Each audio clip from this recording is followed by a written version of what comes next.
सतनाम श्री वाहिगुरु साहिब जी। श्री राग महला पंजवा घर पहला। क्या तू रत्ता देख कै पुत्र कलत्र शिंगार। रस भोगे खुशियाँ करे माणे रंग अपार। बहुत करे फरमाइशी वर्त है हुए अपार। करता चित न आवई मन मुख अंध गवार। मेरे मन सुखदाता हर सोए गुर प्रसादी पाइय कर्म प्राप्त होए रहा। मेरे मन सुखदाता हर सोए गुर प्रसादी पाइय कर्म प्राप्त होए रहा।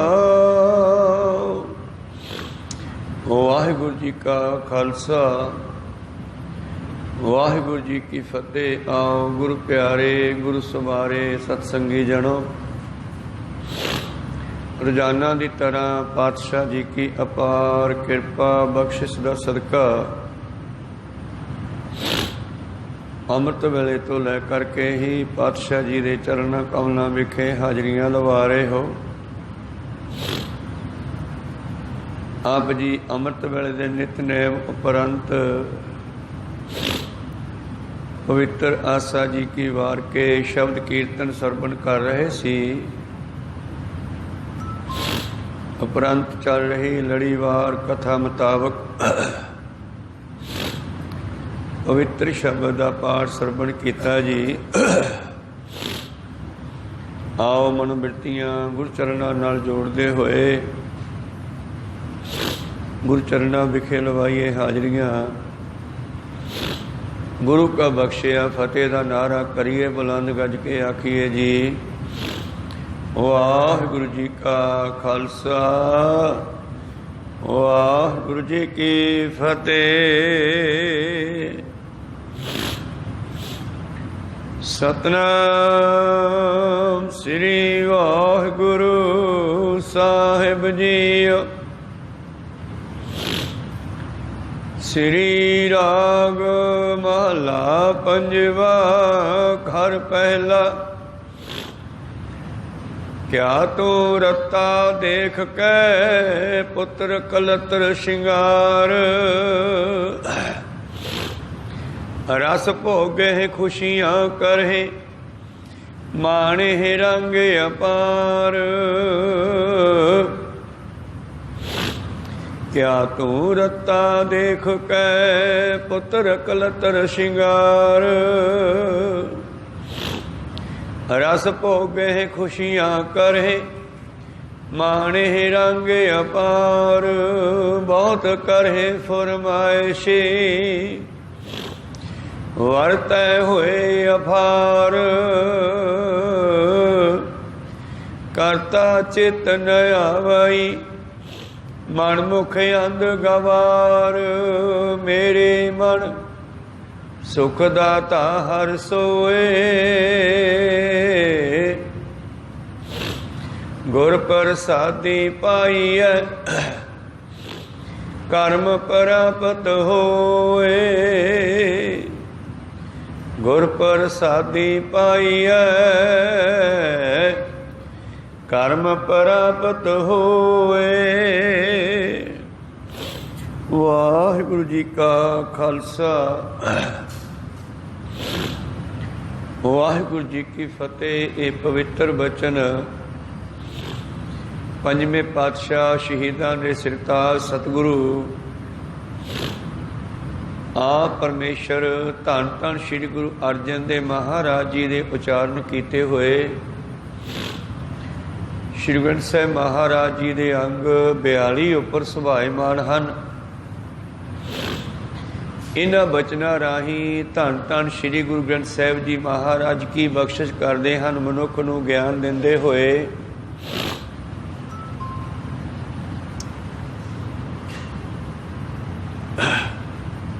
ਇਹ ਮਨੁੱਖ ਜੋ ਸੰਸਾਰ ਦੇ ਧੰਦਿਆਂ ਵਿੱਚ, ਮੋਹ ਮਮਤਾ ਵਿੱਚ, ਰਸਾਂ ਕਸਾਂ ਵਿੱਚ ਫਸਿਆ ਹੋਇਆ ਹੈ,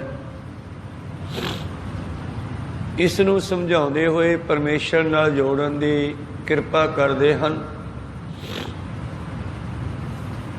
ਸ੍ਰੀ ਰਾਗ ਮਹੱਲਾ ਪੰਜਵਾ। ਘਰ ਪਹਿਲਾ। ਘਰ ਪਹਿਲੇ ਦਾ ਮਤਲਬ ਹੈ ਕਿ ਇਹ ਸ਼ਬਦ ਨੂੰ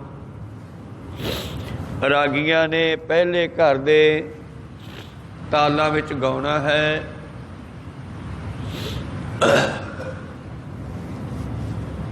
ਪ੍ਰੀਤਮ ਜੀ ਮਨੁੱਖ ਨੂੰ ਸਮਝਾਉਂਦੇ ਹੋਏ ਬਖਸ਼ਿਸ਼ ਕਰਦੇ ਹਨ ਕਿ ਆ ਤੂੰ ਰੱਤਾ ਦੇਖ ਕੇ ਪੁੱਤਰ ਕਲੱਤਰ ਸਿਗਾਰ।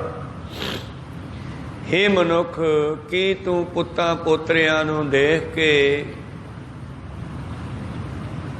ਆਪਣੇ ਅਮੀਰੀ ਨੂੰ ਦੇਖ ਕੇ, ਜੀਵਨ ਦੇ ਸ਼ਿੰਗਾਰ ਨੂੰ ਦੇਖ ਕੇ, ਸੁੰਦਰਤਾ ਨੂੰ ਦੇਖ ਕੇ ਰੰਗਿਆ ਹੋਇਆ, ਭਾਵ ਇਹਨਾਂ ਵਿੱਚ ਫਸਿਆ ਹੋਇਆ ਹੈ। ਕਰਤਾ ਚਿੱਤ ਨ ਆਵਈ ਮਨਮੁਖ ਅੰਧ ਗਵਾਰ। ਔਰ ਇਸ ਮਨੁੱਖ ਨੂੰ ਜੋ ਅਗਿਆਨਤਾ ਦੇ ਹਨੇਰੇ ਵਿੱਚ ਭਟਕ ਰਿਹਾ ਹੈ, ਇਹਨੂੰ ਰੱਬ ਯਾਦ ਨਹੀਂ।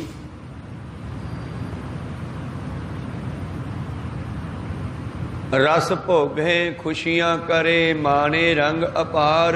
ਤਰ੍ਹਾਂ ਤਰ੍ਹਾਂ ਦੇ ਰਸਾਂ ਨੂੰ ਭੋਗਦਾ ਹੈ,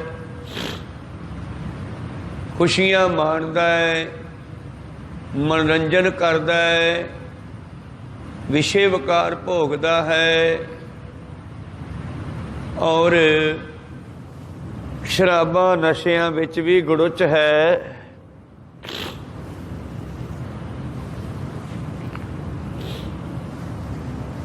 ਬਹੁਤ ਕਰੇ ਫਰਮਾਇਸ਼ੀ, ਵਰਤੈ ਹੋਏ ਅਪਾਰ। ਬੜੀਆਂ ਫਰਮਾਇਸ਼ਾਂ ਚਲਾਉਂਦਾ ਹੈ, ਆਫਰਿਆ ਹੋਇਆ ਰਹਿੰਦਾ ਹੈ ਹੰਕਾਰ ਦੇ ਵਿੱਚ, ਹੁਕਮ ਚਲਾਉਂਦਾ ਹੈ ਮੇਰੇ ਬਿਨਾਂ ਕੁਛ ਹੋ ਹੀ ਨਹੀਂ ਸਕਦਾ। ਕਰਤਾ ਚਿੱਤ ਨ ਆਵਈ, ਰੱਬ ਇਹਨੂੰ ਯਾਦ ਨਹੀਂ। ਅਗਿਆਨਤਾ ਦੇ ਹਨੇਰੇ ਵਿੱਚ ਭਟਕ ਰਿਹਾ, ਮਨਮੁਖ ਅੰਧ ਗਵਾਰ। ਜਿਵੇਂ ਇਸੇ ਵਿਸ਼ੇ ਤੇ ਇਹ ਸ਼ਬਦ ਵੀ ਉਦੋਂ ਉਚਾਰਨ ਕੀਤਾ ਜਿਸ ਵੇਲੇ ਪੰਜਵੇਂ ਪਾਤਸ਼ਾਹ ਜੀ ਨੇ ਬੀਬੀ ਰਜਨੀ ਅਤੇ ਉਸ ਦੇ ਪਤੀ ਵਾਲੀ ਘਟਨਾ ਨੂੰ ਸੁਣਿਆ। ਕਿਉਂਕਿ ਇਹਨੂੰ ਕਹਿੰਦੇ ਆ ਉਥਾਨਕਾ। ਉਥਾਨਕਾ ਦਾ ਮਤਲਬ ਹੁੰਦਾ ਹੈ ਕਿਹੜਾ ਸ਼ਬਦ ਕਦੋਂ ਕਿੱਥੇ ਕਿਉਂ ਉਚਾਰਿਆ ਗਿਆ। ਤਾਂ ਇਹ ਸ਼ਬਦ ਦੀ ਉਥਾਨਕਾ ਹੈ ਕਿ ਜਿਸ ਵੇਲੇ ਬੀਬੀ ਰਜਨੀ ਆਪਣੇ ਕੋਹੜੀ ਨੂੰ ਲੈ ਕੇ ਦਰ ਦਰ ਮੰਗਦੀ ਫਿਰਦੀ ਸੀ ਔਰ ਗੁਰੂ ਪਿਆਰਿਓ ਜਦੋਂ ਸ੍ਰੀ ਅੰਮ੍ਰਿਤਸਰ ਸਾਹਿਬ ਦੇ ਇਲਾਕੇ 'ਚ ਪਹੁੰਚੀ, ਜਿੱਥੇ ਸਤਿਗੁਰੂ ਵਸ ਰਹੇ ਸਨ, ਹਰਿਮੰਦਰ ਸਾਹਿਬ ਵਾਲੇ ਸਰੋਵਰ ਦੀ ਸੇਵਾ ਹੋ ਰਹੀ ਸੀ, ਆਪਣਾ ਸੰਤੋਖ ਰਿਸ਼ੀ ਵਾਲੇ ਸਰੋਵਰ ਦੀ ਸੇਵਾ ਹੋ ਰਹੀ ਸੀ। ਤੀਜੇ ਪਾਤਸ਼ਾਹ ਜੀ ਨੇ ਹੁਕਮ ਲਾਇਆ ਸੀ ਚੌਥੇ ਪਾਤਸ਼ਾਹ ਨੂੰ, ਪੁੱਤਰ ਤੁਹਾਡੀ ਰਿਹਾਇਸ਼ ਉਧਰ ਹੈ ਮਾਝੇ ਦੇ ਇਲਾਕੇ ਵਿੱਚ, ਤੁਸੀਂ ਉੱਥੇ ਜਾਓ। ਆ 1000 ਕਿੱਲਾ ਜ਼ਮੀਨ ਭਾਨੀ ਦੇ ਨਾਂ ਹੈ, ਇਹ ਤੇਰੀ ਹੋਈ ਆ, ਤੇ ਜਾ ਕੇ ਉੱਥੇ ਰਿਹਾਇਸ਼ ਕਰੋ, ਪ੍ਰਚਾਰ ਦਾ ਕੇਂਦਰ ਬਣਾਓ, ਤੇ ਉੱਥੇ ਇੱਕ ਅੰਮ੍ਰਿਤ ਸਰੋਵਰ ਹੈ ਉਹ ਵੀ ਲੱਭੋ। ਚੌਥੇ ਪਾਤਸ਼ਾਹ ਜੀ ਨੇ ਲੱਭਣਾ ਸ਼ੁਰੂ ਕੀਤਾ ਸੀ ਔਰ ਇੱਕ ਥਾਂ ਤੇ ਟੱਕ ਲਾਇਆ ਸੀ, ਪਰ ਉਹਨਾਂ ਦੇ ਕੋਲ ਉਮਰ ਬਹੁਤ ਥੋੜੀ ਸੀ, 2 ਸਾਲ ਕੁਝ ਮਹੀਨੇ। उस तो पहला गुरु अमरदास जी ने उन्होंने वापस बुला लिया। और फिर की होया, सतगुरु अमरदास महाराज जी ज्योति जोत समा गए। रामदास जी सेवा करते रहे, उन्हों का समा संपूर्ण होया। उन्होंने गुरता गद्दी गुरु अर्जन देव जी अपने छोटे पुत्र नूं दे दिती। और फिर उन्हों की ड्यूटी लाई भी पुत्र उस इलाके च एक अमृत कुंड है, उन्होंने प्रगट करो। सी तो उही अमृत कुंड जिसनूं गुरु रामदास जी ने टक लाया सी, पर कई साल मुड़ के सेवा ना चली तो मीहां दे पैण करके वो मिट्टी वापस विच पै गई तो छपड़ी जी बन गई। एक कहो सतनाम श्री। हुण उस दी प्रगटना किवें होई, जो अज दा शब्द आपां आरंभ करदे हां, दसदे है कि ये शब्द पंजवें पातशाह जी ने उस घटना नूं मुख रख के मनुख दी हंकार नूं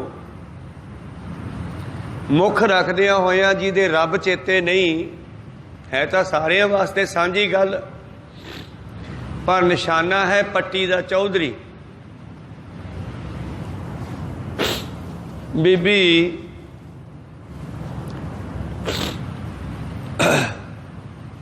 जिहड़ी गुरु प्यारिओ चौधरी दुनी चंद दी पुत्री रजनी, इन्हां नूं सामने रख के पातशाह ने शब्द उचारण किया। होया कि एक दिन यह दसदे है 5-7 भैणां सन। गुरु प्यारिओ और जिहड़ी बीबी रजनी है, ये कुदरती नानके घर विच पली सी ते उत्थों इहनूं सत्संग मिल गई। सत्संग तो बगैर बंदा इस रस्ते नहीं पैंदा। एक दिन ये बच्चियां इकट्ठियां बैठियां सन और आपस में गल्लां चल पईयां भी साडा बापू साडी पालना पोषणा करदा है। बाकी 6 बच्चियां तां कह रहीआं हन जो विआहियां वरियां भी सन। बीबी रजनी हजे विआही नहीं सी। किते इकट्ठियां होईयां गल्लां चल पईयां कि अपना बापू किन्ना तकड़ा है। चौधरी दुनी चंद पट्टी वाला वो अपनी पालना पोषणा करता है, पर बीबी रजनी सत्संगी बीबी सी। इस करके ये कहन लगी नहीं, बापू नहीं आपां नूं पाल सकदा, पालन वाला परमेश्वर है। सब नूं दाना पानी चोगा ओही देंदा है। तां उस वेले फिर इन्हां बच्चियां दी जुदाई हो गई ते कुदरती इन्हां दा पिता भी मौके ते आ गया। कहन लग्या की गल है, तो दूसरियां लड़कियां कहन लगियां पिता जी आ गल है, असी कहा भी अपना बापू कितना तकड़ा है, अपने लिए भज दौड़ करके सारियां सहूलतां तैयार करता है, पालना पोषणा करता है। पर रजनी कहती नहीं, पालन वाला परमेश्वर है सब नूं। हुण दुनी चंद जिहड़ा सी वो हंकारी सी।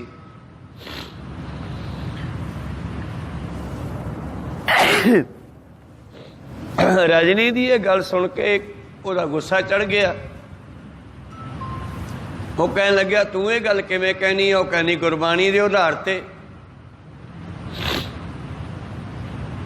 चिंटी ते कुंचरी अस्थूला सापर कृपा दृष्ट कर फूला। वो परमेश्वर ही सब नूं पालदा है। ये सतसंगन सी बीबी, भजन बंदगी करन वाली, गुरबाणी दा ज्ञान इस नूं हो गया नानके घर चों। तां गुरु प्यारिओ इस मनुख नूं हंकार हो गया ਬਈ ਮੈਂ ਇੰਨਾ ਜ਼ੋਰ ਲਾਉਂਦਾ ਫਿਰਦਾ, ਇਹ ਗਾਂ ਰੱਬ ਨੂੰ ਸਿਹਰਾ ਦੇਈ ਜਾਂਦੀ ਹੈ। ਕੌਣ ਹੈ ਰੱਬ? ਇੱਥੇ ਕੋਈ ਕਰਤਾ ਨਹੀਂ, ਕੋਈ ਰੱਬ ਨਹੀਂ, ਮੈਂ ਹੀ ਹਾਂ।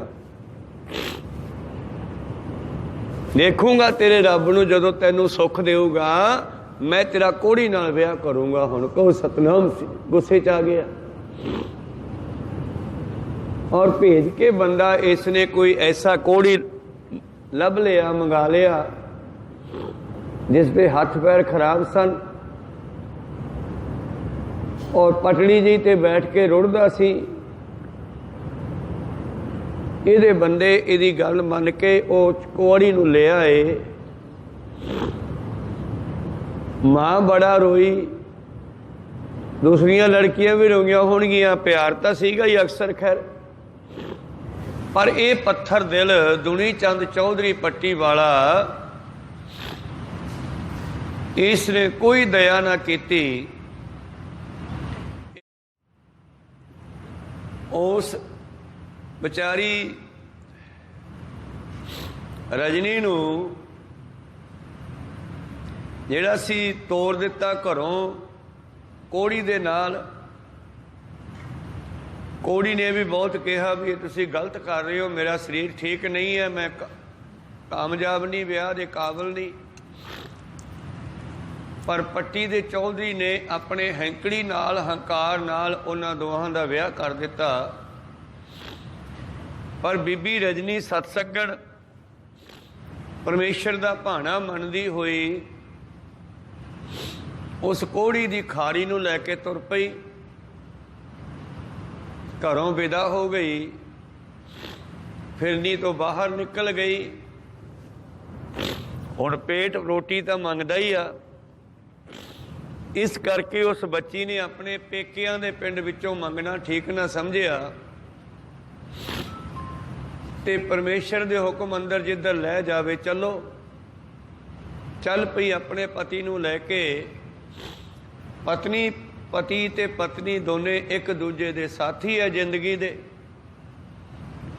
ਜੇ ਪਤਨੀ ਬਿਮਾਰ ਹੈ ਤੇ ਪਤੀ ਉਹਦੀ ਸੇਵਾ ਸੰਭਾਲ ਕਰ ਸਕੇ, ਔਰ ਪਤੀ ਬਿਮਾਰ ਹੈ ਤੇ ਪਤਨੀ ਸੇਵਾ ਸੰਭਾਲ ਕਰਦੀ ਹੈ। ਦੋਨੇ ਇੱਕ ਦੂਜੇ ਦੇ ਮਾਨੋ ਗੱਡੀ ਦੇ ਦੋ ਪਹੀਏ ਹਨ। ਹੁਣ ਉਹ ਤਾਂ ਸਰੀਰ ਖਰਾਬ ਸੀ ਤੇ ਬੀਬੀ ਰਜਨੀ ਉਹਨਾਂ ਨੂੰ ਲੈ ਕਰਕੇ ਅਗਲੇ ਪਿੰਡ ਚਲੀ ਗਈ ਤੇ ਉਸ ਨੂੰ ਬਾਹਰ ਬਿਠਾ ਕਰਕੇ ਕਿਧਰੇ ਪ੍ਰਸ਼ਾਦਾ ਮੰਗ ਕੇ ਲਿਆਈ। ਦੋਨਾਂ ਨੇ ਖਾਧਾ, ਕਿਧਰੇ ਰਾਤ ਕੱਟੀ। ਇਉਂ ਮੰਗ ਕੇ ਟਾਈਮ ਟਪਾਉਣ ਲੱਗੇ ਤੇ ਘੁੰਮਦੇ ਘੁਮਾਉਂਦੇ ਚੱਲਦੇ ਚੱਲਦੇ ਇਹ 3 ਪਿੰਡ ਹਨ, ਵੱਲਾ, ਡੱਲਾ ਤੇ ਇੱਕ ਹੋਰ। ਇਹਨਾਂ 3 ਪਿੰਡਾਂ ਦੇ ਨੇੜੇ ਪਹੁੰਚ ਗਈ ਜੋ ਮਾਝੇ ਦੇ ਪਿੰਡ ਹਨ। ਔਰ ਇਹਦੇ ਸਰੀਰ ਤੇ ਕੋਹੜ ਹੋਣ ਕਰਕੇ ਮੱਖੀਆਂ ਭਿਣਕਦੀਆਂ ਸੀ। ਲੋਕ ਜਿਹੜੇ ਸਨ ਨਫ਼ਰਤ ਕਰਦੇ ਸਨ, ਇਸ ਕਰਕੇ ਇਹਨੂੰ ਪਿੰਡ ਵਿੱਚ ਘੱਟ ਲਿਜਾਂਦੀ। ਕਿਸੇ ਦਰਖਤ ਦੇ ਛਾਵੇਂ, ਕਿਸੇ ਛਪੜੀ ਦੀ ਛਾਵੇਂ, ਪਾਣੀ ਦੇ ਕਿਨਾਰੇ ਕਿਤੇ ਨਾ ਕਿਤੇ ਛੱਡ ਜਾਂਦੀ, ਬਿਠਾ ਜਾਂਦੀ ਤੇ ਆਪ ਜਾ ਕੇ ਪਿੰਡ 'ਚੋਂ ਮੰਗ ਲਿਆਉਂਦੀ। ਦੋਨੇ ਖਾ ਕੇ ਟਾਈਮ ਟਪਾ ਲੈਂਦੇ ਸੁਬਾਹ ਸ਼ਾਮ। ਤਾਂ ਇੱਕ ਦਿਨ ਪਰਮੇਸ਼ਰ ਨੇ ਫਿਰ ਬੀਬੀ ਰਜਨੀ ਦੀ ਭਗਤੀ ਨੂੰ ਭਾਗ ਲਾਉਣਾ ਸੀ, ਕਿਰਪਾ ਕਰਨੀ ਸੀ। ਬੀਬੀ ਰਜਨੀ ਆਪਣੇ ਪਤੀ ਨੂੰ ਜੰਗਲ ਦੇ ਵਿੱਚ,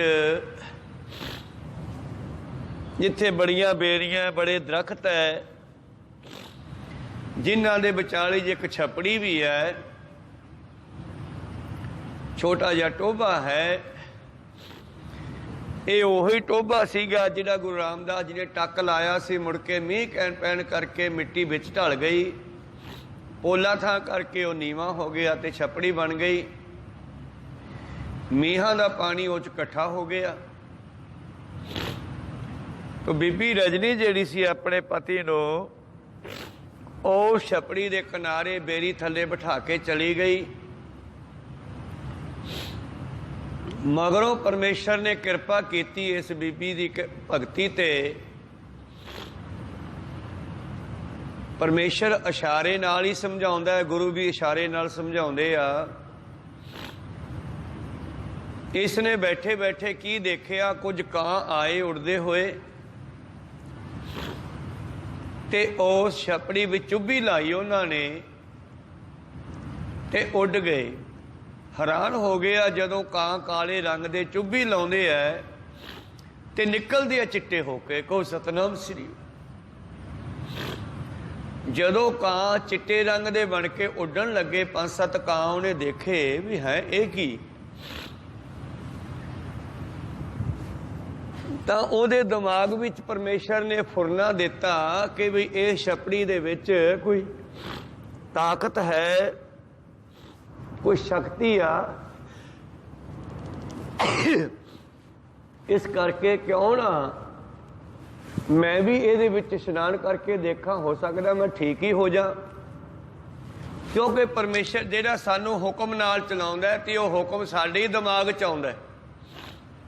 ਜਿਹਨੂੰ ਜਿੱਧਰ ਲਿਜਾਣਾ ਹੁੰਦਾ ਉਹਦੇ ਦਿਮਾਗ ਦੇ ਵਿੱਚੋਂ ਫੁਰਨਾ ਉਹ ਹੁਕਮ ਭੇਜਦਾ। ਹੁਕਮ ਹੀ ਹੁਕਮ ਚਲਾਏ ਰਾਹੋ। ਹੁਣ ਕੀ ਹੋਇਆ,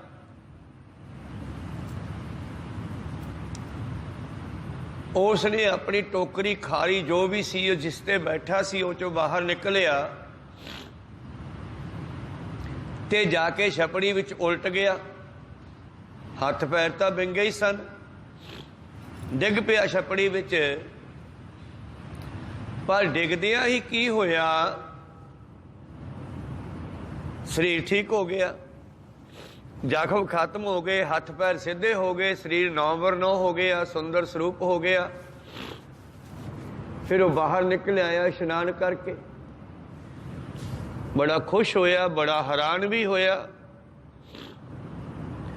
ਔਰ ਆਪਣੀ ਖਾਰੀ ਮੂਧੀ ਮਾਰ ਕੇ ਉਹਦੇ ਉੱਤੇ ਬਹਿ ਗਿਆ। ਰਜਨੀ ਨੂੰ ਉਡੀਕਣ ਲੱਗਿਆ।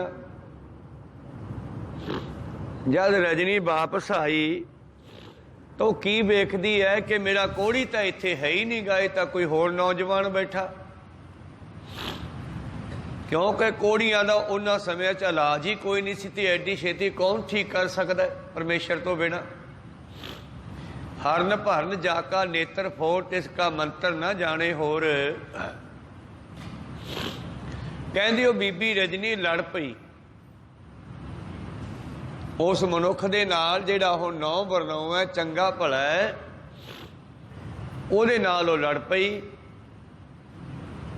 ਕਹਿਣ ਲੱਗੇ ਮੇਰਾ ਪਤੀ ਕਿੱਥੇ ਆ? ਉਹ ਕਹਿੰਦਾ ਮੈਂ ਹੀ ਤੇਰਾ ਪਤੀ ਆ। ਉਹ ਕਹਿੰਦੀ ਨਹੀਂ, ਮੇਰਾ ਪਤੀ ਤਾਂ ਕੋਹੜੀ ਸੀ, ਉਹ ਤਾਂ ਹੱਥ ਪੈਰ ਵਿੰਗੇ ਸੀ, ਤੁਰ ਫਿਰ ਨਹੀਂ ਸਕਦਾ, ਤੂੰ ਚੰਗਾ ਭਲਾ ਬੈਠਾ। ਕਹਿਣ ਲੱਗਿਆ ਮੈਂ ਹੀ ਤੇਰਾ ਪਤੀ ਹਾਂ, ਮੈਂ ਹੀ ਕੋਹੜੀ ਸੀਗਾ ਤੇ ਮੈਂ ਆ ਛਪੜੀ 'ਚ ਨਹਾ ਕੇ ਠੀਕ ਹੋ ਗਿਆ। ਉਹ ਕਹਿੰਦੀ ਐਂ ਕਿਵੇਂ ਹੋ ਸਕਦਾ ਵੀ ਕੋਈ ਪਾਣੀ 'ਚ ਨਹਾ ਕੇ ਕੋਹੜੀ ਠੀਕ ਹੋ ਜਾਏ, ਫਿਰ ਤਾਂ ਸਾਰੀ ਠੀਕ ਹੋ ਜਾਣ। ਉਹ ਕਹਿੰਦਾ ਨਹੀਂ ਰਜਨੀ, ਗੱਲ ਮੰਨ ਮੇਰੀ, ਮੈਂ ਤੇਰਾ ਪਤੀ ਹਾਂ।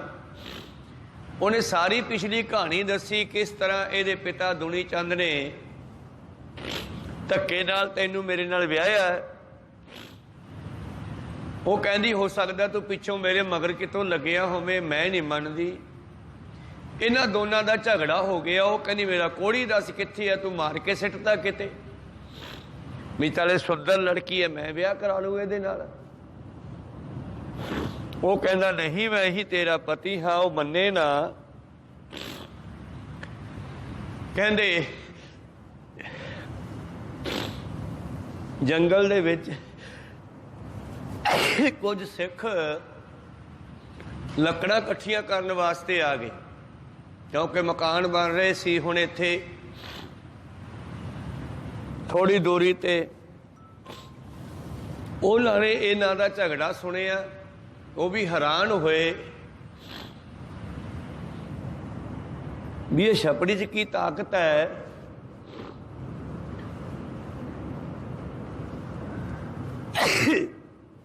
ਜੋ ਕੋਈ ਮਨੁੱਖ ਠੀਕ ਹੋ ਗਿਆ, ਪਰ ਹੋ ਵੀ ਸਕਦਾ ਕੋਈ ਵੱਡੀ ਗੱਲ ਨਹੀਂ ਭਾਈ। ਉਹਨਾਂ ਮਨੁੱਖਾਂ ਨੇ, ਉਹਨਾਂ ਸਿੱਖਾਂ ਨੇ ਉਹਨਾਂ ਨੂੰ ਸਲਾਹ ਦਿੱਤੀ ਬਈ ਤੁਸੀਂ ਲੜਾਈ ਨਾ ਕਰੋ, ਇੱਥੇ ਨੇੜੇ ਹੀ ਗੁਰੂ ਅਰਜਨ ਦੇਵ ਜੀ ਸਥਾਨ ਬਣਾ ਰਹੇ ਨੇ, ਉਹ ਸਭ ਜਾਣਦੇ ਆ, ਅੰਤਰਜਾਮੀ ਹੈ, ਭੂਤ ਭਵਿੱਖ ਬਾਰੇ ਜਾਣਦੇ ਆ। ਚੱਲ ਕੇ ਉਹਨਾਂ ਨੂੰ ਪੁੱਛਦੇ ਆ ਕੀ ਗੱਲ ਆ। ਤਾਂ ਉਹ ਦੋਨਾਂ ਜਣਿਆਂ ਨੂੰ ਨਾਲ ਲੈ ਕੇ ਸਿੱਖ ਪੰਜਵੇਂ ਪਾਤਸ਼ਾਹ ਕੋਲ ਆ ਗਏ, ਜੋ ਗੁਰਦੁਆਰਾ ਟਾਹਲੀ ਸਾਹਿਬ, ਟਾਹਲੀਆਣਾ ਸਾਹਿਬ, ਸੰਤੋਖ ਸਰੋਵਰ, ਜਿਹਦੇ ਵਿੱਚੋਂ ਸੰਤੋਖ ਰਿਸ਼ੀ ਨਿਕਲਿਆ, ਉਸ ਦੇ ਕਿਨਾਰੇ ਬੈਠੇ ਸੇਵਾ ਕਰਵਾ ਰਹੇ ਸੀ। ਸਾਰੀ ਗੱਲ ਆ ਕੇ ਸਿੱਖਾਂ ਨੇ ਦੱਸੀ, ਪਾਤਸ਼ਾਹ ਆ ਬੀਬੀ ਰਜਨੀ ਹੈ, ਪੱਟੀ ਦੇ ਰਹਿਣ ਵਾਲੀ ਆ। ਇਹ ਕਹਿੰਦੇ ਦੁਨੀ ਚੰਦ ਰਾਜ ਚੌਧਰੀ ਦੀ ਲੜਕੀ ਆ, ਔਰ ਇਹ ਜਿਹੜਾ ਨੌਜਵਾਨ ਹੈ ਇਹ ਕਹਿੰਦਾ ਮੈਂ ਤੇਰਾ ਪਤੀ ਆ, ਇਹ ਕਹਿੰਦੀ ਮੇਰਾ ਪਤੀ ਕੋਹੜੀ ਸੀਗਾ। ਪਾਤਸ਼ਾਹ ਜੀ ਕਹਿੰਦੇ ਪੂਰੀ ਕਹਾਣੀ ਸੁਣਾਓ, ਕੀ ਗੱਲ ਬਣੀ ਆ। ਪਹਿਲਾਂ ਰਜਨੀ ਨੇ ਦੱਸੀ ਕਿਸ ਤਰ੍ਹਾਂ ਮੇਰੇ ਪਿਤਾ ਨੇ ਗੁੱਸੇ ਚ ਆ ਕੇ, ਹੰਕਾਰ ਚ ਆ ਕੇ ਮੈਨੂੰ ਕੋਹੜੀ ਨਾਲ ਵਿਆਹ ਦਿੱਤਾ। ਮਹਾਰਾਜ ਸਾਰੀ ਕਹਾਣੀ ਪਿੱਛੋਂ ਲੈ ਕੇ ਦੱਸੀ। ਫਿਰ ਕੋਹੜੀ ਨੂੰ ਪੁੱਛਿਆ ਵੀ ਤੂੰ ਠੀਕ ਕਿਵੇਂ ਹੋਇਆ ਬਈ। ਉਹ ਕਹਿੰਦਾ ਮਹਾਰਾਜ ਮੈਨੂੰ ਇਹ ਬੇਰੀ ਥੱਲੇ ਬਿਠਾ ਕੇ ਚਲੀ ਗਈ ਪ੍ਰਸ਼ਾਦਾ ਲੈਣ ਮੰਗਣ ਵਾਸਤੇ। ਮੇਰੇ ਸਾਹਮਣੇ ਕੁਝ ਕਾਂ ਛਪੜੀ ਦੇ ਵਿੱਚ ਚੁੱਭੀਆਂ ਲਾ ਕੇ ਉੱਡੇ ਤੇ ਚਿੱਟੇ ਰੰਗ ਦੇ ਹੋ ਗਏ, ਤੇ ਮੈਂ ਇਹ ਘਟਨਾ ਵੇਖ ਕੇ ਉਹਦੇ ਵਿੱਚ ਟੁੱਭੀ ਲਾ ਲਈ, ਡਿੱਗ ਪਿਆ ਵਿੱਚ। ਜਦ ਮੈਂ ਰੁੜ ਕੇ ਉਹਦੇ ਵਿੱਚ ਡਿੱਗਿਆ ਤੇ ਮੈਂ ਸਿੱਧਾ ਹੋ ਗਿਆ, ਠੀਕ ਹੋ ਗਿਆ। ਮਹਾਰਾਜ ਉੱਥੇ ਕੋਈ ਕਲਾ ਹੈ। ਧੰਨ ਗੁਰੂ ਅਰਜਨ ਦੇਵ ਜੀ ਨੇ ਕਹਿੰਦੇ ਧਿਆਨ ਜੋੜ ਕੇ ਸਤਿਗੁਰੂ ਅਮਰਦਾਸ ਮਹਾਰਾਜ ਦੇ ਚਰਨਾਂ ਵਿੱਚ ਧਿਆਨ ਲਾਇਆ, ਗੁਰੂ ਰਾਮਦਾਸ ਜੀ ਦੇ ਚਰਨਾਂ ਵਿੱਚ ਧਿਆਨ ਲਾਇਆ, ਔਰ ਬੇਨਤੀ ਕਰਕੇ ਪੁੱਛਿਆ ਮਹਾਰਾਜ ਇਹ ਕੀ ਘਟਨਾ ਹੈ। ਕਹਿੰਦੀ ਉਹਨਾਂ ਨੂੰ ਫਿਰ ਸਾਰੀ ਗੱਲ ਸਮਝ ਆਈ ਵੀ ਜਿਹੜੀ ਅਮਰਦਾਸ ਮਾਨ ਨੇ ਅੰਮ੍ਰਿਤ ਕੁੰਡ ਦੀ ਗੱਲ ਕੀਤੀ ਸੀ, ਜਾਂ ਮੇਰੇ ਪਿਤਾ ਜੀ ਨੇ ਕੀਤੀ ਸੀ ਰਾਮਦਾਸ ਜੀ ਨੇ, ਅਸਲ ਵਿੱਚ ਇੱਥੇ ਅੰਮ੍ਰਿਤ ਹੈ। ਉਸ ਅੰਮ੍ਰਿਤ ਦਾ ਸਦਕਾ ਹੀ ਇਹ ਕੋਹੜੀ ਠੀਕ ਹੋਇਆ ਹੈ।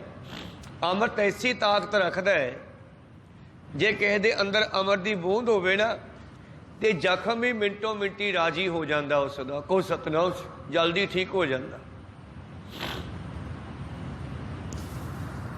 ਇਸ ਕਰਕੇ ਸਤਿਗੁਰੂ ਅਰਜਨ ਦੇਵ ਜੀ ਮਹਾਰਾਜ ਸਮਝ ਗਏ ਤੇ ਉਹਨਾਂ ਨੂੰ ਸਮਝਾਇਆ, ਰਜਨੀ ਨੂੰ ਬੇਟਾ ਇਹੀ ਤੇਰਾ ਪਤੀ ਹੈ। ਨਾ ਮਤਲਬ ਅਸੀਂ ਤਾਂ ਉਹ ਜਗ੍ਹਾ ਕਿਤੇ ਦੇ ਲੱਭਦੇ ਫਿਰਦੇ ਸੀਗੇ, ਸਾਨੂੰ ਲੱਭ ਨਹੀਂ ਰਹੀ ਸੀ।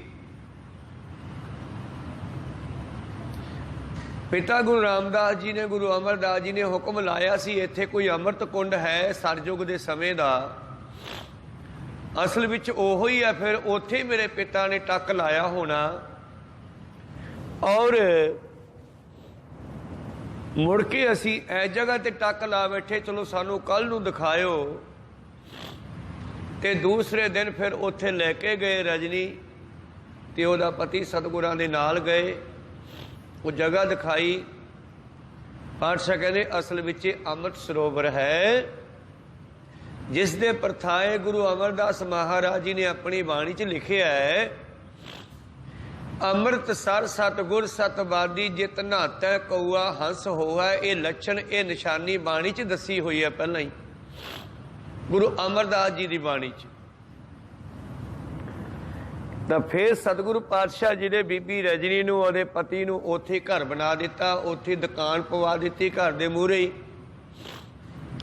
ਸਮਾਂ ਬਤੀਤ ਹੁੰਦਾ ਗਿਆ, ਇੱਧਰ ਰਜਨੀ ਤਾਂ ਅਮੀਰ ਹੋ ਗਈ, ਵਧੀਆ ਕੰਮ ਚੱਲ ਪਿਆ, ਘਰ ਮਿਲ ਗਿਆ, ਦੁਕਾਨਦਾਰੀ ਕਰਨ ਲੱਗ ਪਏ। ਕਿਉਂਕਿ ਦੁਕਾਨਾਂ ਸਾਰੇ ਬਾਜ਼ਾਰ ਗੁਰੂਆਂ ਨੇ ਅਲੱਗ-ਅਲੱਗ ਸਿੱਖਾਂ ਦੇ ਬੱਚਿਆਂ ਨੂੰ ਰੱਖ ਕੇ ਉੱਥੇ ਘਰ ਕੱਟ ਕੇ ਦੇ ਤੇ, ਪਲਾਟ ਦੇ ਤੇ, ਘਰ ਪਵਾ ਤੇ।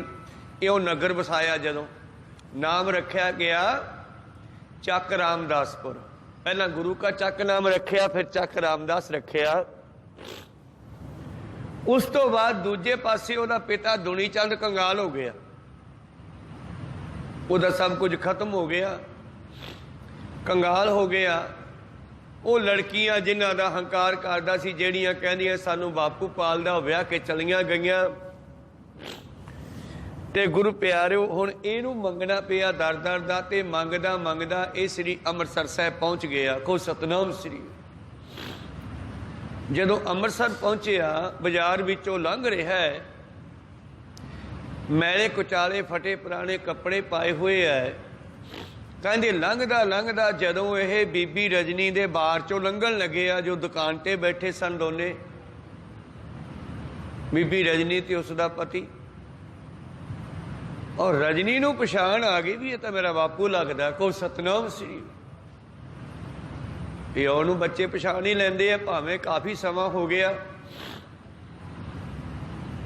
ਉਹ ਕੰਗਾਲ ਹੋਇਆ ਜਾ ਰਿਹਾ, ਮੰਗਦਾ ਫਿਰਦਾ। ਜਦੋਂ ਉਹਨਾਂ ਦੀ ਦੁਕਾਨ ਤੇ ਪਹੁੰਚਿਆ, ਬੋਲਿਆ ਕੁਛ ਖਾਣ ਨੂੰ ਦੇ ਦਿਓ, ਤੇ ਉਹਨੇ ਪਛਾਣ ਲਿਆ। ਰਜਨੀ ਬੋਲੀ ਬਾਪੂ। ਉਹ ਕਹਿੰਦਾ ਤੂੰ ਰਜਨੀ? ਹਾਂ। ਤੇਰੀ ਕੀ ਹਾਲਤ ਹੋ ਗਈ? ਪੁੱਤ ਬਹੁਤ ਦੁਖੀ ਆ ਮੈਂ, ਤੈਨੂੰ ਦੁਖੀ ਕਰਕੇ ਆਪ ਦੁਖੀ ਹੋ ਗਿਆ। ਪੰਜਵੇਂ ਪਾਤਸ਼ਾਹ ਜੀ ਨੇ ਇਸ ਵਿਸ਼ੇ ਤੇ ਲਿਖਿਆ, ਪਰ ਕਾ ਬੁਰਾ ਨਾ ਰਾਖੋ ਚੀਤ, ਤੁਮ ਕੋ ਦੁੱਖ ਨਹੀਂ ਪਾਈ ਮੀਤ। ਕਿਸੇ ਦਾ ਬੁਰਾ ਨਾ ਸੋਚੋ, ਤੁਹਾਡਾ ਕਦੇ ਬੁਰਾ ਨਹੀਂ ਹੋ ਸਕਦਾ।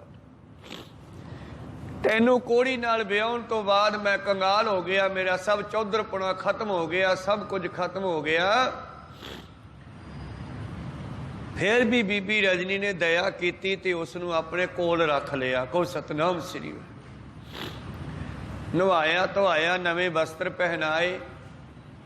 ਫਿਰ ਬੀਬੀ ਰਜਨੀ ਆਪਣੇ ਪਿਤਾ ਨੂੰ ਲੈ ਕਰਕੇ ਗੁਰੂ ਅਰਜਨ ਦੇਵ ਜੀ ਕੋਲ ਆਈ। ਕੋ ਸਤਨਾਮ ਸ੍ਰੀ। ਔਰ ਦੱਸਿਆ ਪਾਤਸ਼ਾਹ ਇਹ ਮੇਰਾ ਪਿਤਾ ਹੈ, ਸਭ ਕੁਝ ਖਤਮ ਹੋ ਗਿਆ, ਇਸ ਦਾ ਇੱਕ ਕੰਗਾਲ ਹੋ ਗਿਆ। ਗੁਰੂ ਅਰਜਨ ਦੇਵ ਜੀ ਉਹਨੂੰ ਸਾਹਮਣੇ ਬਿਠਾ ਕੇ ਫਿਰ ਸ਼ਬਦ ਉਚਾਰਦੇ ਆ। ਕੋ ਸਤਨਾਮ ਸ੍ਰੀ। ਆਹ ਸ਼ਬਦ ਜੋ ਅੱਜ ਆਪਾਂ ਪੜ੍ਹਿਆ ਪੰਜਵੇਂ ਪਾਤਸ਼ਾਹ ਜੀ ਦਾ, ਇਸ ਵੇਲੇ ਫਿਰ ਸਾਹਮਣੇ ਦੁਨੀ ਚੰਦ ਚੌਧਰੀ ਬੈਠਾ ਪੱਟੀ ਦਾ, ਅੱਜ ਕੰਗਾਲ ਹੋਇਆ, ਤੇ ਸਾਹਮਣੇ ਬੈਠੀ ਆ ਬੀਬੀ ਰਜਨੀ, ਜਿਸ ਨੂੰ ਇਹਨੇ ਕੋੜੀ ਨਾਲ ਵਿਆਹ ਕੇ ਕੱਢਿਆ ਸੀ ਤੇ ਇੱਕ ਅਮੀਰ ਬਣਾ ਦਿੱਤੀ। ਜੇ ਪਰਮੇਸ਼ਰ ਚਿੱਤ ਆਵੇ ਤਾਂ ਪਤਾ ਨਹੀਂ ਕੀ ਤੋਂ ਕੀ ਕਰ ਸਕਦਾ। ਹਰਨ ਭਰਨ ਜਾ ਕਾ ਨੇਤਰ ਫੋਟ, ਇਸ ਕਾ ਮੰਤਰ ਨਾ ਜਾਣੇ ਹੋਰ। ਪ੍ਰੀਤਮ ਜੀ ਕਹਿੰਦੇ ਸ੍ਰੀ ਰਾਗ ਮਹੱਲਾ ਪੰਜਵਾਂ ਘਰ ਪਹਿਲਾ, ਦੁਨੀ ਚੰਦ ਨੂੰ ਸੰਬੋਧਨ ਕਰਕੇ। ਵੈਸੇ ਸਾਡੇ ਸਾਰਿਆਂ ਵਾਸਤੇ ਹੈ, ਜਿਹੜਾ ਵੀ ਇਹੋ ਜਿਹੀ ਅਵਸਥਾ ਦਾ ਹੋਵੇਗਾ ਉਹਦੇ ਵਾਸਤੇ ਸ਼ਬਦ ਹੈ, ਉਹਦਾ ਇਹ ਟੀਕਾ ਹੈ। ਅਲੱਗ ਅਲੱਗ ਸ਼ਬਦ ਉਸੇ ਤਰ੍ਹਾਂ ਹਨ ਜਿਵੇਂ ਅਲੱਗ ਅਲੱਗ ਬਿਮਾਰੀਆਂ ਦੇ ਅਲੱਗ ਅਲੱਗ ਟੀਕੇ ਹੈ। ਕੋ ਸਤਨਾਮ ਸ੍ਰੀ। ਇਹ ਟੀਕਾ ਇਹੋ ਜਿਹੇ ਲੋਕਾਂ ਵਾਸਤੇ ਹੈ ਅੱਜ ਦਾ, ਜਿਹੜਾ ਆਪਾਂ ਇਹ ਪਵਿੱਤਰ ਸ਼ਬਦ ਪੜ੍ਹ ਰਹੇ ਹਾਂ। ਕੋ ਸਤਨਾਮ ਸ੍ਰੀ। ਕਿਆ ਤੂੰ ਰਤਾ ਦੇਖ ਕੇ ਪੁੱਤਰ ਕਲਤਰ ਸਿਗਾਰ। ਉਹ ਮੂਰਖ, ਹੇ ਮਨੁੱਖ, ਮਨਮੁਖ, ਮੁਗਧ, ਨਸ਼ਿਆਂ ਵਿੱਚ ਮਾਇਆ ਦਾ ਨਸ਼ਾ, ਸੰਪਤੀ ਦਾ ਨਸ਼ਾ, ਕੋਠੀਆਂ ਕਾਰਾਂ ਦਾ ਨਸ਼ਾ। ਕਿਆ ਤੂੰ ਰੱਤਾ ਦੇਖ ਕੇ ਪੁੱਤਰ ਕਲਤਰ ਸ਼ਿੰਗਾਰ। ਕੀ ਤੂੰ ਧੀਆਂ ਪੁੱਤਰਾਂ ਦੇ ਸ਼ਿੰਗਾਰ ਨੂੰ ਦੇਖ ਕੇ, ਆਪਣੀ ਸੰਪਤੀ ਨੂੰ ਦੇਖ ਕੇ ਮਸਤ ਹੋਇਆ ਫਿਰਦਾ ਹੈ। ਰਸ ਭੋਗੇ ਖੁਸ਼ੀਆਂ ਕਰੇ, ਆਨੰਦ ਮਾਣਦਾ ਸੰਪਤੀ ਦਾ, ਮਾਇਆ ਦਾ। ਰਸ ਭੋਗੇ ਖੁਸ਼ੀਆਂ ਕਰੇ, ਮਾਣੇ ਰੰਗ ਅਪਾਰ, ਪਰਮੇਸ਼ਰ ਦੀਆਂ ਦਿੱਤੀਆਂ ਦਾਤਾਂ ਨੂੰ ਭੋਗਦਾ ਹੈ। ਦਾਤ ਪਿਆਰੀ ਵਿਸਰਿਆ ਦਾਤਾਰਾ ਵਾਲੀ ਘਟਨਾ ਤੇਰੇ ਨਾਲ ਹੋ ਗਈ ਆ। ਬਹੁਤ ਕਰੇ ਫਰਮਾਇਸ਼ੀ, ਹੁਕਮ ਚਲਾਉਣਾ ਤੂੰ ਰਾਜਾ ਬਣ ਕੇ, ਚੌਧਰੀ ਬਣ ਕੇ। ਕਿਉਂਕਿ ਹੁਕਮ ਚੱਲਦਾ ਨਾ ਸਰਪੰਚਾਂ ਦਾ, ਚੌਧਰੀਆਂ ਦਾ, ਨੰਬਰਦਾਰਾਂ ਦਾ, ਰਾਜਿਆਂ ਦਾ, ਵਜ਼ੀਰਾਂ ਦਾ, ਮੰਤਰੀਆਂ ਦਾ। ਜਦੋਂ ਕਿਸੇ ਨੂੰ ਛੋਟੀ ਜਿਹੀ ਪਦਵੀ ਮਿਲ ਜੇ ਫਿਰ ਉਹ ਆਪਦਾ ਹੁਕਮ ਚਲਾਉਂਦੇ, ਹੰਕਾਰ ਵਿੱਚ ਫੁੱਲੇ ਨਹੀਂ ਸਮਾਉਂਦੇ। ਜਿਵੇਂ ਅੱਜ ਦੇ ਮੰਤਰੀ, ਅੱਜ ਦੇ ਰਾਜੇ, ਜਿਨ੍ਹਾਂ ਦੇ ਰੱਬ ਚੇਤੇ ਨਹੀਂ, ਜਿਨ੍ਹਾਂ ਨੇ ਆਪਣੀ ਜਨਤਾ ਨੂੰ ਤਪਾ ਦਿੱਤਾ ਹੈ ਫੜ ਕੇ। ਕਹੋ ਸਤਨਾਮ ਸ੍ਰੀ। ਇਹੋ ਜਿਹੇ ਲੋਕਾਂ ਦੀ ਇਹ ਹਾਲਤ ਹੁੰਦੀ ਹੈ ਜਿਹੜੀ ਦੁਨੀ ਚੰਦ ਪੱਟੀ ਦੇ ਚੌਧਰੀ ਦੀ ਹੋਈ ਅੱਜ। ਤੇ ਉਹੋ ਜਿਹੇ ਲੋਕਾਂ ਦੇ ਬਾਰੇ ਬਾਬਾ ਜੀ ਲਿਖਦੇ ਹਨ, ਮਾਣੇ ਰੰਗ ਅਪਾਰ, ਬਹੁਤ ਕਰੇ ਫਰਮਾਇਸ਼ੀ, ਵਰਤੇ ਹੋਏ ਅਫਾਰ। ਕਰਤਾ ਚਿੱਤ ਨੇ ਆਵੀ, ਮਨਮੁਖ ਅੰਧ ਗਵਾਰ। ਵੇ ਤੇਰੇ ਰੱਬ ਚੇਤੇ ਨਹੀਂ ਹੈਗਾ। ਜਿਕੋ ਸਤਨਾਮ ਸ੍ਰੀ। ਕਿਸੇ ਵੇਲੇ ਕਹਿੰਦਾ ਸੀ ਇਹੀ ਦੁਨੀ ਚੰਦ, ਕਿਹੜਾ ਰੱਬ, मैं मेहनत करदा, मैं कमाई करदा, जे मैं ना करा तुसी भुखियां मर जाओगियां। रजनी कहनी भुखे नहीं मरदे, क्योंकि पालन वाला परमेश्वर है। मेहरबान सह मेहरबान, सह मेहरबान, जी सगल सहब मेरा मेहरबान, जी सगल को दे दान, तू काहे डोले प्राणियां तुध राखेगा सिरजनहार, जिन पैदाइश तू किया सोई दे आधार। भुखे नहीं मरदे। किसी वेले इस चौधरी नूं रब चेते नहीं सी, वह भी विच लिखदे है, करता चित न आवई, तैनू रब याद नहीं है, मनमुख अंध गवार, ओए मन दे मगर चलन वाले आ, मूर्खा ओए हनेरे दे खूह विच भटकन वाले आ। फिर संबोधन करते हैं गुरु साहबान जी रजनी दे वल। अगे रजनी दे परथाए, गुरसिखां दे परथाए जो भाणे नूं मनण वाले है। मेरे मन सुख दाता हर सोए, असल में सुख देन वाला परमेश्वर है। को सतनाम जे कोई परमेश्वर नूं मन्ने, ना सुख बिच गृहस्थ दे, ना सुख छड्ड गया, सुख है बिच विचार दे सतगुर शरण पिया। ते बीबी रजनी नूं परमेश्वर सतगुर दी शरण विच लियाया। किवें भी लियाया, घुमा फिरा के। मंगदी मंगदी नूं गुरु अर्जन देव जी किसी तरह परमेश्वर जिहड़ा है गुरु अर्जन देव जी दे चरनां विच पहुंचा दिंदा है। बहाना बन गया, वो छपड़ी दे विचों राजी हो गया, जिथे अमर दी कुंड सी पुरानी, सतयुग दे समय दा ये अमृत घर है। मेरे प्रीतम जी कहते भलिया सुख देन वाला परमेश्वर है। गुर प्रसादी पाई है, कर्म प्राप्त होए। जिवें बीबी रजनी नूं मिल गया, परमेश्वर की कृपा नाल गुरु मिल गया, गुरु की कृपा नाल सुख मिल गया। को सतनाम श्री गुर प्रसादी पाई है, कर्म प्राप्त होए रहाओ।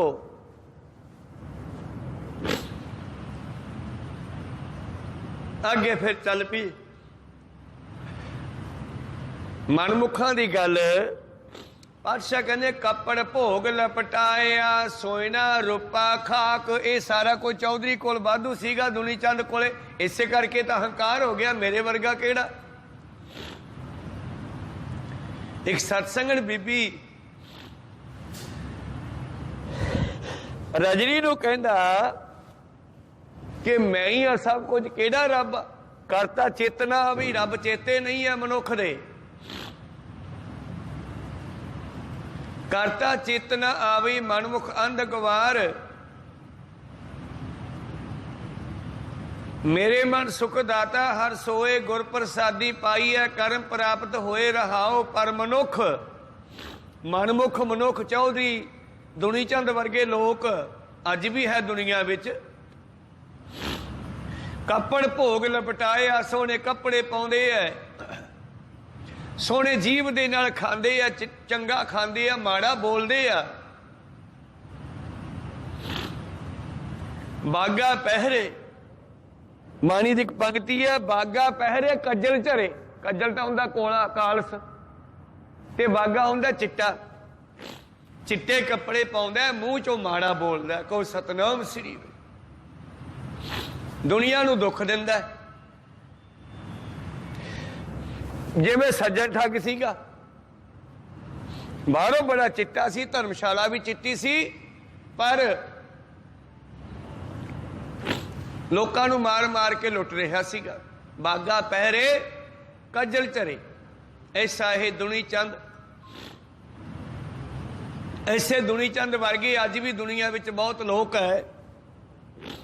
प्रीतम जी कहते कपड़ भोग लपटाया, सोयना रुपा खाक। ओ जिन्हां दा तू हंकार करदा है, ये सब मिट्टी है। चौधरी दे मिट्टी हो गए, अज मंगदा फिरदा। को सतनाम श्री मंगता बन के अज उसे रजनी कोले पहुंच गया, जिसनों किसी वेले बड़ा झिड़किया सीगा, जान बुझ के कोड़ी नाल विआया सी। को सतनाम श्री सब मिट्टी आ भलिया मानसा। हैवर गैवर बहु रंगे, हाथी घोड़े ਗੱਡੀਆਂ ਮੋਟਰਾਂ, ਅੱਜ ਕੱਲ੍ਹ ਗੱਡੀਆਂ ਮੋਟਰਾਂ, ਪਹਿਲਾਂ ਹਾਥੀ ਘੋੜੇ ਹੁੰਦੇ ਸੀਗੇ। हैबर गैबर बहु रंगे किए रथ अथाक। तू सोचदा है मेरे कोले हाथी घोड़े है ਜਿਹੜੇ कदे थकदे नहीं। अज दा मनुख हंकार करदा मेरे कोले औडी है, मेरे कोले ये है, मेरे कोले वो है, फलानी है, मैनू कौन मार सकदा है। आह अज दियां सरकारां जिन्हां दे कोले पदवियां आ गईयां, ताकतां आ गईयां, ये सरकारां सोचदियां सानू कोई मार नहीं सकदा, इन्हां नू रब भुलिया होया। जद रब दा डंडा चलदा है पीड़ बहुत करदा है, खड़का घट करदा है। को सतनाम श्री। ऐसे चौधरी पहला भी होए, अज दे समय विच भी है। मेरे प्रीतम जी कहंदे हैवर गैवर बहु रंगे किए रथ अथाक। किस ही चित न पावई विसरिया सब साक।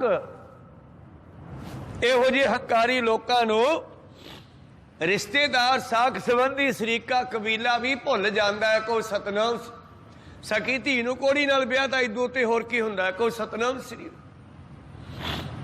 ਕਹਿੰਦੇ ਓਏ ਮੂਰਖਾ, ਤੂੰ ਕਿਹਾ ਗੱਡੀਆਂ ਮੋਟਰਾਂ ਦਾ, ਹਾਥੀ ਘੋੜਿਆਂ ਦਾ ਹੰਕਾਰ ਕਰਦਾ ਹੈ, रथां दा। तेरे रब चेते नहीं, तू दुनिया नू भी कुछ नहीं समझदा। दुनिया तड़फ रही, अज किसान तड़फ रहे है, मरन नू तैयार होए पे है, पर इन्हां मंत्रियां दे, राजियां दे सिर ते कंन ते जूं नहीं सरकदी। ऐसे दुनी चंद चौधरी वर्गे ते आखिर यही हाल होना है जेड़ा अज दर दर दा मंगता चौधरी बनिया फिरदा दुनी चंद। प्रीतम जी कहंदे किसी चित न पावही बिसरिया सब साक। सिरजनहार भुलाया, रब भुल चुके हैं इन्हां लोकां नूं। बिन नावे नापाक, रब नूं याद करन तो बगैर गंदे हो चुके हैं, नापाक गंदे आ। जैसा चौधरी दुनी चंद दा हाल होया सी। लैंदा बद दवाए तो कमाल दी गल है। मेरा ख्याल है जी शब्द अज दियां सरकारां दे कंन च पै जे। किसानां दियां किन्नियां वध दवावां, सारे भारत वर्ष दे 99% लोग उहनूं वध दवावां दे रहे है जिन्हें संसार नूं तपा दिता है। को सतनाम श्री। प्रीतम जी कहंदे लैंदा वध दवाए तूं माया करे इकत। जिस माया नूं अपनी समझदा है, इकट्ठी करन वास्ते इह संसार दियां वध दवावां लैना है। जिसनों तू पति आएंदा, ਜਿਹੜੀਆਂ 6 लड़कियां ਨੂੰ प्यार करदा, 7ਵੀਂ ਨੂੰ जान के कोड़ी नाल विआया। जिन्हां ਧੀਆਂ ਪੁੱਤਰਾਂ ਨੂੰ तू खुश करन वास्ते बड़ा हंकार करदा है। तू कहना मैं परिवार ਨੂੰ पालदा, तेरे सने सारे खत्म हो जाणगे जिवें दुनी चंद दे हो गए। को सतनाम। सब दी होनी है परिवार तां खत्म, चलो मरना सब नहीं है, पर ऐसे लोगों को लानतां पैंदियां, वध दुआवां मिलदियां संसार दे विचों, और दरगाह दे विच फिर तपदे कड़ाहियां भी सिੱਟੇ ਜਾਂਦੇ है। सप्पा ठोहियां दियां टेढ़ियां जूनां विच इन्हां लोकां नूं पाया जांदा। अंत काल जे लक्ष्मी सिमरे ऐसी चिंता मैं जे मरे, सर्प जोन बल बल अवतरे। प्रीतम जी कहंदे जिसनों तू पति आएंदा सो सन तुझे अनित। जिन्हां नूं तू खुश करदा ना वो तेरे सने वो भी अनित खत्म होने वाली। अनित हुंदा सदा रहने वाला, अनित हुंदा जिहड़ा कल नूं खत्म हो जे। सो सन तुझे अनित अहंकार करे अहंकारिया। ओए हंकारिया तू बड़ा अहंकार करदा है। व्यापिया मन की मत, तू मन मत करदा है। तिन प्रभ आप भुलाया ना ते जात ना पत। जिन्हां ने रब नूं भुला के दुनिया नूं दुख दिते हन, जिवें रजनी नूं दिते दुनी चंद ने। उन्हां नूं रब भुलिया होया है। ना ती जात ना पत, उन्हां दी ना तां जात रहनी है ना इज्जत रहनी है। आ जात सब तो उत्ती है, मनुख जामा, ये जात रहनी नहीं। ਪਸ਼ੂਆਂ ਦੀਆਂ ਜੂਨਾਂ ਠੂਹਿਆਂ ਸੱਪਾਂ ਦੀਆਂ ਜੂਨਾਂ ਵਿੱਚ ਪਾਇਆ ਜਾਣਾ ਹੈ। ਫਿਰ ਇੱਜ਼ਤ ਵੀ ਕਿੱਥੇ ਰਹਿਣੀ ਹੈ? ਜਿੱਥੇ ਸੱਪ ਟੱਕਰਦਾ ਡੰਡਾ ਲੈ ਕੇ ਸਿਰੀ ਭੰਨਦੇ ਆ, ਕੋਈ ਸਤਨਾਮ ਸ੍ਰੀ ਮਾਰੋ, ਮਾਰੇ ਡੰਗ ਮਾਰੂਗਾ। ਤੋ ਇਹਨਾਂ ਲੋਕਾਂ ਦਾ ਇਹ ਹਾਲ ਹੋਣਾ ਹੈ ਆਉਣ ਵਾਲੇ ਸਮੇਂ 'ਚ, ਜਿਵੇਂ ਦੁਨੀ ਚੰਦ ਚੌਧਰੀ ਪੱਟੀ ਵਾਲੇ ਦਾ ਹੋਇਆ। ਅੱਗੇ ਪਾਤਸ਼ਾਹ ਫਿਰ ਗਿਆਨ ਦਿੰਦੇ ਆ ਕਿ ਏਦਾਂ ਕਰ, ਸਤਿਗੁਰ ਪੁਰਖ ਮਿਲਾਇਆ ਏਕੋ ਸੱਜਣ ਸੋਏ। ਰਜਨੀ ਨੂੰ ਮਿਲ ਗਿਆ ਸਤਿਗੁਰ ਪੁਰਖ, ਇਹੋ ਹੀ ਸਾਡਾ ਸੱਜਣ ਮਿੱਤਰ ਹੈ ਜੋ ਔਖੇ ਸਮੇਂ ਬਾਂਹ ਫੜਨ ਵਾਲਾ ਹੈ। ਜਿਵੇਂ ਗੁਰੂ ਅਰਜਨ ਦੇਵ ਜੀ ਨੇ ਬੀਬੀ ਰਜਨੀ ਦੀ, ਉਹਦੇ ਕੋਹੜੀ ਪਤੀ ਦੀ ਬਾਂਹ ਫੜ ਕੇ ਉਹਨਾਂ ਨੂੰ ਦੁਬਾਰਾ ਫਿਰ ਵਸਦੇ ਕਰ ਦਿੱਤਾ। ਕੋ ਸਤਨਾਮ ਸ੍ਰੀ। ਇਹ ਪਰਮੇਸ਼ਰ ਦਾ ਕੰਮ ਹੈ। ਸਤਿਗੁਰ ਪੁਰਖ ਮਿਲਾਇਆ, ਪਰਮੇਸ਼ਰ ਨੇ ਸਤਿਗੁਰੂ ਨਾਲ ਮਿਲਾ ਦਿੱਤਾ। ਇੱਕੋ ਸੱਜਣ ਸੋਏ, ਤੇ ਸਤਿਗੁਰ ਨੇ ਪਰਮੇਸ਼ਰ ਨਾਲ ਮਿਲਾ ਦਿੱਤਾ। ਹਰ ਜਨ ਕਾ ਰਾਖਾ ਏਕ ਹੈ, ਕਿਆ ਮਾਨਸ ਹੋ ਮੈਂ ਰੋਏ। ਇਹ ਮਨੁੱਖ ਹੰਕਾਰ ਕਰਕੇ ਕਹੇ ਕਿ ਮੈਂ ਤੈਨੂੰ ਦੁੱਖ ਦੇ ਦੇਵਾਂਗਾ, ਕੋਈ ਕਿਸੇ ਨੂੰ ਦੁੱਖ ਨਹੀਂ ਦੇ ਸਕਦਾ। ਜਿਹਦਾ ਪਰਮੇਸ਼ਰ ਰਾਖਾ ਹੋਵੇ ਉਹ ਫਿਰ ਸੁੱਖਾਂ 'ਚ ਲੈ ਜਾਂਦਾ ਹੈ। ਕੋਈ ਸਤਨਾਮ ਸ੍ਰੀ। ਕਿਆ ਮਾਨਸ ਮਨੁੱਖ, ਉਹ ਦੁਨੀ ਚੰਦ, ਉਹ ਹੰਕਾਰੀ ਮਨੁੱਖ, ਕਿਆ ਹੰਕਾਰ ਕਰਦੇ ਤੂੰ? ਹਰੀ ਦੇ ਪਿਆਰਿਆਂ ਦਾ ਰਾਖਾ ਹਰੀ ਆਪ ਬਣਦਾ ਹੈ। ਕੋ ਸਤਨਾਮ ਸ੍ਰੀ। ਹਰ ਜੁਗ ਜੁਗ ਭਗਤੋ ਪਾਇਆ, ਪੈਜ ਰੱਖਦਾ ਆਇਆ ਰਾਮ ਰਾਜੇ। ਹਰਨਾਕਸ਼ ਦੁਸ਼ਟ ਹਰ ਮਾਰਿਆ, ਪ੍ਰਹਿਲਾਦ ਤਰਾਇਆ। ਅਹੰਕਾਰੀਆਂ ਨਿੰਦਕਾਂ ਪਿੱਠ ਦੇ, ਨਾਮ ਦੇ ਉਹ ਮੁਖ ਲਾਇਆ। ਜਾਂ ਨਾਨਕ ਐਸਾ ਹਰ ਸੇਵਿਆ, ਅੰਤ ਲੈ ਛਡਾਇਆ। ਐਸਾ ਹਰੀ ਦੇ ਪਿਆਰਿਆਂ ਦਾ ਹਰੀ ਆਪ ਰਾਖਾ ਬਣਦਾ ਹੈ। ਹਰ ਜਨ ਕਾ ਰਾਖਾ ਏਕ ਹੈ, ਕਿਆ ਮਾਨਸ ਹੋ ਮੈਂ ਰੋਏ। ਜੋ ਹਰ ਜਨ ਭਾਵੈ ਸੋ ਕਰੈ। ਫਿਰ ਹਰੀ ਉਹ ਕਰਦਾ ਜੋ ਹਰੀ ਦੇ ਪਿਆਰੇ ਚਾਹੁੰਦੇ ਆ, ਉਵੇਂ ਕਰ ਦਿੰਦਾ। ਮੇਰੀ ਬਾਂਦੀ ਭਗਤ ਛਡਾਵੇ ਬੰਧੈ, ਭਗਤ ਨਾ ਛੁੱਟੈ ਮੋਹੇ। ਇੱਕ ਸਮੇਂ ਮੋਕੋ ਗਹਿ ਬੰਧੈ, ਤੌਫਨ ਮੋਹ ਪੈ ਜਵਾਬ ਨਾ ਹੋਏ। ਫਿਰ ਕਹਿੰਦੇ ਉਹ ਹਰੀ ਉਹ ਕਰਦਾ ਜੋ ਹਰੀ ਦੇ ਪਿਆਰੇ ਚਾਹੁੰਦੇ ਆ, ਉਵੇਂ ਕਰ ਦਿੰਦਾ। ਹਰ ਜਨ ਭਾਵੈ ਸੋ ਕਰੈ, ਦਰ ਫੇਰ ਨਾ ਪਾਵੈ ਕੋਏ। ਉਹਨਾਂ ਨੂੰ ਕੋਈ ਫਿਰ ਬਦਲ ਨਹੀਂ ਸਕਦਾ। ਜੇ ਕੋਈ ਦੁੱਖ ਦੇਣਾ ਚਾਹਵੇ, ਦੁੱਖ ਦੇ ਨਹੀਂ ਸਕਦਾ। ਨਾਨਕ ਕਰਤਾ ਰੰਗ ਹਰ ਸਭ ਜਗ ਮੈਂ ਚਾਨਣ ਹੋਏ। ਜਿਵੇਂ ਅੱਜ ਬੀਬੀ ਰਜਨੀ ਨੂੰ ਸਾਰੀ ਦੁਨੀਆ ਜਾਣਦੀ ਹੈ, ਜਿਹੜੇ ਹਰੀ ਦੇ ਰੰਗ ਵਿੱਚ ਰੰਗੇ ਹੋਏ ਨਾ, ਉਹ ਦੁਨੀਆ ਵਿੱਚ ਆਏ ਜਾਣੇ ਜਾਂਦੇ ਆ, ਜਿਵੇਂ ਸੂਰਜ ਦੀ ਧੁੱਪ ਜਾਣੀ ਜਾਂਦੀ ਆ ਹਰ ਥਾਂ ਤੇ। ਕੋ ਸਤਨਾਮ ਸ੍ਰੀ। ਸਾਰੇ ਸੰਸਾਰ ਵਿੱਚੋਂ ਪ੍ਰਗਟ ਹੋ ਜਾਂਦੇ ਆ, ਦੁਨੀਆ ਉਹਨਾਂ ਨੂੰ ਯਾਦ ਕਰਦੀ ਹੈ। ਹਰ ਯੁਗ ਯੁਗ ਭਗਤੋਂ ਪਾਇਆ, ਉਹਨਾਂ ਭਗਤਾਂ ਨੂੰ ਅਸੀਂ ਜਾਣਦੇ ਹਾਂ। ਸਾਡੇ ਕੋਈ ਯਾਦ ਨਹੀਂ ਕਿ ਭਗਤ ਕਬੀਰ ਸਾਹਿਬ ਜੀ ਵੇਲੇ ਰਾਜਾ ਕੌਣ ਸੀ, ਮੰਤਰੀ ਕੌਣ ਸੀ, ਅਮੀਰ ਕੌਣ ਸੀ, ਪਰ ਭਗਤ ਕਬੀਰ ਸਾਹਿਬ ਨੂੰ ਜਾਣਦੇ ਆ। ਨਾਮ ਜਪਣ ਵਾਲਿਆਂ ਨੂੰ ਜਾਣਦੇ ਆ, ਰਜਨੀ ਨੂੰ ਜਾਣਦੇ ਆ। ਪਰ ਰਜਨੀ ਵੇਲੇ ਕੌਣ ਰਾਜਾ ਸੀ, ਕੌਣ ਮੰਤਰੀ ਸੀ, ਕੋਈ ਨਹੀਂ ਜਾਣਦਾ। ਤਾਂ ਕਿਉਂ ਜਾਣਦੇ ਆ? ਕਿਉਂਕਿ ਨਾਮ ਨਾਲ ਜੁੜੇ ਸੀਗੇ। ਨਾਮ ਰਹਿਓ ਸਾਧੂ ਰਹਿਓ, ਰਹਿਓ ਗੁਰ ਗੋਬਿੰਦ। ਕਹੋ ਨਾਨਕੇ ਜਗਤ ਮੈਂ ਕਿਨ ਜਪਿਓ ਗੁਰਮੰਤ। ਇਹ ਸੀ ਉਹਨਾਂ ਹੰਕਾਰੀ ਮਨੁੱਖਾਂ ਦੇ ਵਾਸਤੇ ਔਰ ਗੁਰਮੁਖਾਂ ਦੇ ਬਾਰੇ ਮਾਰਗਦਰਸ਼ਨ। ਪੰਜਵੇਂ ਪਾਤਸ਼ਾਹ ਜੀ ਦਾ ਬਚਨ। ਅਗਲੇ ਸ਼ਬਦ ਦੀ ਵਿਚਾਰ ਆਪਾਂ ਕੱਲ ਦੇ ਦੀਵਾਨਾਂ ਵਿੱਚ ਸਰਵਣ ਕਰਾਂਗੇ। ਕਿਆ ਤੂੰ ਰੱਤਾ ਦੇਖ ਕੇ ਪੁੱਤਰ ਕਲਤਰ ਸਿਗਾਰ, ਰਸ ਭੋਗੇ ਖੁਸ਼ੀਆਂ ਕਰੇ ਮਾਣੇ ਰੰਗ ਅਪਾਰ। ਬਹੁਤ ਕਰੇ ਫਰਮਾਇਸ਼ੀ ਵਰਤੈ ਹੋਏ ਅਫਾਰ, ਕਰਤਾ ਚਿਤ ਨ ਆਵੀ ਮਨਮੁਖ ਅੰਧ ਗਵਾਰ। ਮੇਰੇ ਮਨ ਸੁਖ ਦਾਤਾ ਹਰ ਸੋਏ ਆ ਮਨ। ਸੁੱਖਾਂ ਦੇ ਦਾਤੇ ਹਰੀ ਨਾਲ ਜੁੜ ਜਾਈਏ, ਗੁਰੂ ਨਾਲ ਜੁੜ ਜਾਈਏ, ਗੁਰ ਪ੍ਰਸਾਦੀ ਪਾਈਏ, ਗੁਰੂ ਦੀ ਕਿਰਪਾ ਲੈ ਲਈਏ, ਕਰਮ ਪ੍ਰਾਪਤ ਹੋਏ। ਜੇ ਤੇਰੇ ਚੰਗੇ ਭਾਗ ਹੈ, ਤੇ ਚੰਗੇ ਭਾਗ ਸਤਸੰਗ ਕਰਕੇ ਬਣਦੇ ਆ। ਬੜ ਭਾਗੀ ਸਤਸੰਗਤ ਪਾਵੇ। ਕੁਝ ਪਹਿਲਾਂ ਚੰਗੇ ਹੁੰਦੇ ਆ, ਸਤਸੰਗ ਆ ਗਏ ਫਿਰ ਹੋਰ ਚੰਗੇ ਹੋ ਗਏ। ਕੋ ਸਤਨਾਮ ਸ੍ਰੀ। ਬੜ ਭਾਗੀ ਸਤਸੰਗਤ ਪਾਵੇ, ਭਾਗਹੀਨ ਭਰਮ ਚੋਟਾਂ ਖਾਵੇ। ਬਿਨ ਭਾਗਾ ਸਤਸੰਗ ਨ ਲੱਭੈ, ਬਿਨ ਸੰਗਤ ਮੈਲ ਭਰੀਜੈ ਜੀਓ। ਇਸੇ ਨਾਲ ਹੀ ਮਿਲਦਾ ਅਗਲਾ ਸ਼ਬਦ ਹੈ ਜੋ ਰਾਜਿਆਂ ਨੂੰ ਸੰਬੋਧਨ ਕਰਕੇ ਪਾਤਸ਼ਾਹ ਜੀ ਨੇ ਲਿਖਿਆ ਹੈ। ਸ੍ਰੀ ਰਾਗ ਮਹੱਲਾ ਪੰਜਵਾ। ਮਨ ਬਿਲਾਸ ਬਹੁ ਰੰਗ ਕਹਿਣਾ, दृष्ट भूल खुशियां छत्र धार बादशाहियां भी सहसे परियां, ये सारी चिंता विच हन। ये विचार आपां कल दे दीवाना में सरवण करांगे। हुण इत्थे रोकण दी आग्या बख्शो जी, समाप्ति करिए। बुलाओ फतेह पाओ फतेह। वाहिगुरु जी का खालसा